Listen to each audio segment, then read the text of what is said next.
console RPG. See, I don't know. I think after I reviewed it, I was reading a lot of people's reactions to it on message boards, and a good majority of the people I encounter playing this on PC are playing it with an Xbox 360 controller plugged in. Yeah. Really? Yeah. Well, it is. I mean, the combat in it is very physical. Yeah. I mean, it's not like WoW where you're kind of near someone's hitbox. No, yeah, it's reactive. Which Dragon Age was kind of like that. Yeah. Here Is there any need or advantage to playing it with the keyboard and mouse?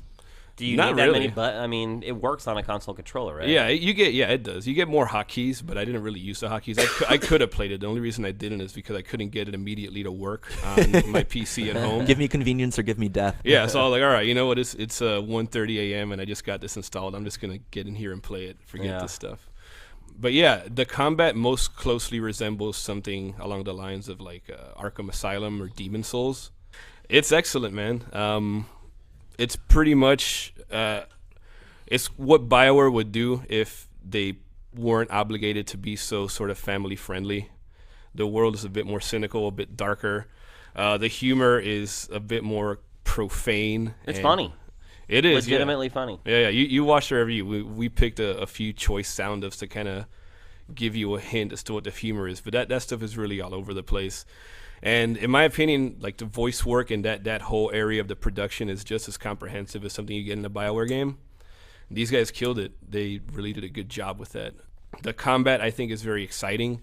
It's very difficult and it's very unforgiving. And I suspect, Marcus, that you're going to kind of be rankled by it, at least initially. Because Bloodworth mentioned yesterday that he had problems getting through like the first set of battles. Yeah. And that's partly because the game doesn't do a good job of showing you how to play it.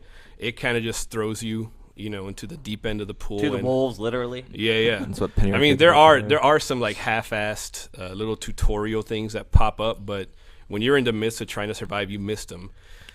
Yeah, I've played literally 30 minutes of this game, and the first thing I did was run away from a dragon who's blowing fire on me as the screen fills up with tooltips, and I'm just like, fuck that shit. I'm just running. Yeah. Fucking dragon! Oh, and the game is kind of an asshole, too, because it lets you choose the order in which you play out all these prologue things. And if you want, you're looking at a list of options, and one of them is like, and then the dragon came. That's the first one I Of course chose. you're going to like, choose holy that one. shit. And that's like the hardest part. course. That's the part that beats your ass the worst.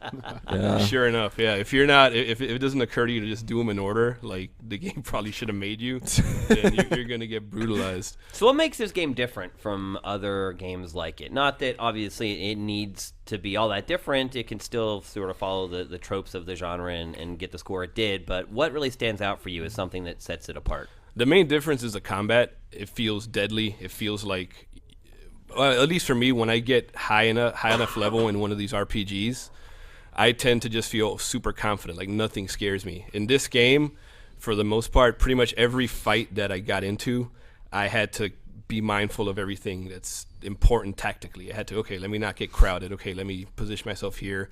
You have to always watch your back, right? Because if you get Absolutely. attacked from the back, it's like really easy to